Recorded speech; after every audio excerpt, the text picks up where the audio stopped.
We're going to pick 3 moments from this season. Give me your first one, Cass. Liverpool beat Man United 7-0. Yeah. That was an extraordinary. And Liverpool haven't been good this season. You know, they finished 5th for a reason. They fell short way too often.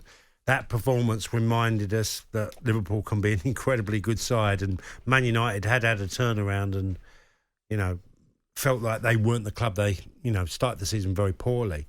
But that result in itself, and it reminded me of 78, where Liverpool beat Spurs 7-0 at Anfield, and I was in the Kop. I remember watching it and being in the Kop and witnessing with, I think Ardiles was playing, Hoddle was playing that day, and just a victory was just an extraordinary one. Man United fans will hate that day, rightly so, like Liverpool fans, if it was the other way around, would hate that experience. But yeah, that was a highlight for Liverpool. And yet you think... There weren't many. No, I know. And yet look where the two teams are. Man United, it didn't hamper them in the sense that they've got on them to top 4. And yeah, still an incredible result, like you say. Your one? Come on, we know it's going to be Brentford, and I'm pretty sure I could guess it. I have to pick a team result, and obviously there's no better result. And I was there at the Etihad just before the World Cup break when Brentford beat Manchester City 2-1. We always play that clip with Sam Matterface, who was on commentary duty that day, and he says, stolen the points. Brentford have stolen the points. I always take a little bit of exception to that, because it wasn't a we didn't steal the points. We deserved the points. We were brilliant that day.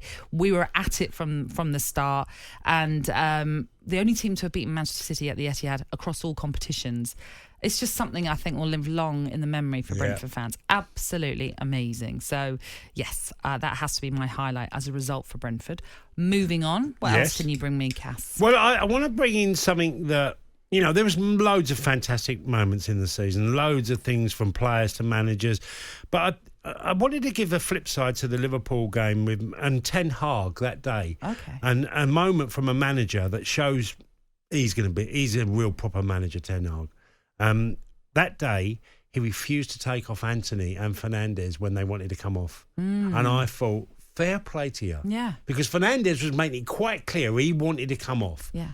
And he was like, you suffer it. You suffer staying out there, and you just carry on. I'll bring you off when I want to bring you off. Yeah. And I thought that was great management. And if you look over the season, Ten Hag's management has been really good. The Ronaldo scenario, which was an issue.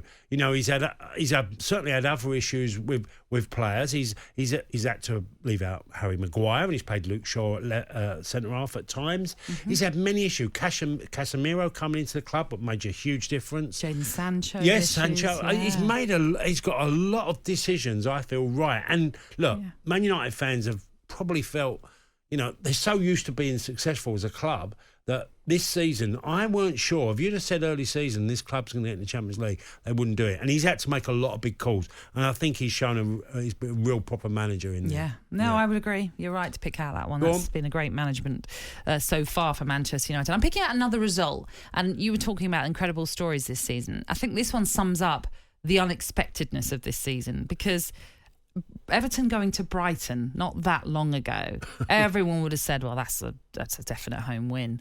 Not only was it not a home win, it was a 5-1 spanking of Brighton by Everton. No one saw that coming. That was absolutely unbelievable. And this has been a season full of shocks and crazy results, and has made it feel like every game you can't really call in some ways. So I thought that was just a result that has summed up this season overall. And I didn't see that game, and I saw the result when I got in. And I was...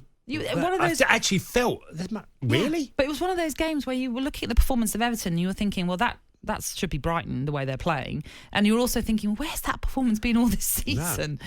Balmy, but just sums up this league. Well, after watching it, they were brilliant at counter-attacking. That's what they did so often. And look, Brighton had their chances in the game. It weren't like they create, because they were really attack-minded team. But yeah, that was a great call.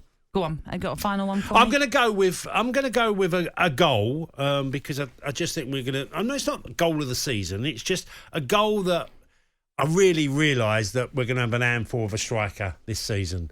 And when Haaland got his hat-trick in the game against Crystal Palace at the Etihad and his third goal, and they were 2-0 down at half-time, when he scored that hat-trick, I thought, he's going to be a problem. He's going to be a problem too. And the third goal typified, because he gets a header, is his opening goal, but the third goal was all about him in between two defenders. They slipped the ball through the middle of the Crystal Palace centre halves, and he's away. And then he backs into the defender and just slips it past the keeper. And I thought, he's going to get loads of goals. Now, did I think he'd get as many? I don't want to be trying to sound too smart here. Did I think he'd break all the records? No, but I knew he'd get a lot of goals. Yeah. And that was the start for me, the first hat-trick for City.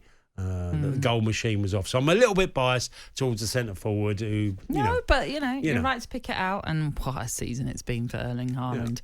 Yeah. Very good, yeah. My last moment is a kind of overall looking at the state of play of managers and you've already touched on Ten Hag and his management of Manchester United. This has certainly been the season for interim managers.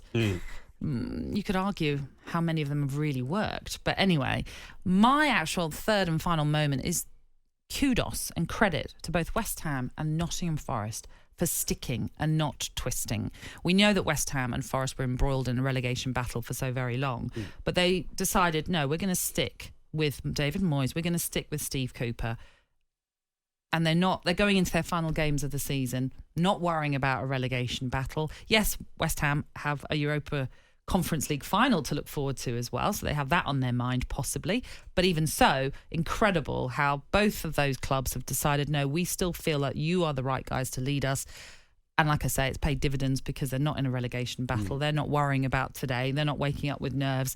They're waking up going into this game, their respective games with West Ham at Leicester and Forest at Crystal Palace today, just going to enjoy their final game of the season. And I just think credit to the boards thinking, we don't need to twist. We don't need to do what everybody else has done because, as I said, most interim managers this season haven't done as well as they would have liked in terms of a bounce. Apart from, and he's not an interim manager, but we could say Gary O'Neill and the work that he's done. So he would have been my other little moment as well in terms of managerial decision, and I'm still flabbergasted. Hodgson. Absolutely, I forgot about him. And you could bring Lopetegui into it as well, of course.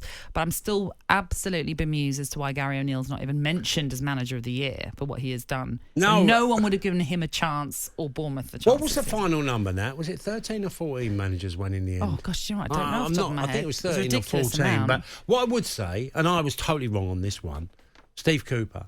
I thought he had the most unbelievable challenge of having so many players come through the door and having to unite them, plus set up a formation that fits. Serge Aurier, they had Judd Spence last season, done brilliant in the Championship, ended up going to Spurs, and he ended up signing Serge Aurier, who's, was deemed as finished goods in the Premier League, and he's actually played really well for Forest this season with a number of others. Yeah, I think it's 13. And my producer 13. Andrew confirming 13 managerial changes. Have lost their job. Madness, really, when you think about it. So I think credit to those two boards of West Ham and Forest sticking with their bosses. Like I say, it's all worked out well for them. And you're right to bring up the transfer stuff at Forest. Again, many people thinking, well, that's going to be their downfall. I got it totally wrong. And look at what happened to Chelsea. They couldn't cope with all their changes, so it feels, and all their players in the squad. But Steve Cooper knew what he was doing. And as I say, they both, Steve Cooper and David Moyes, take their sides into the final games of the season. Just looking to enjoy it.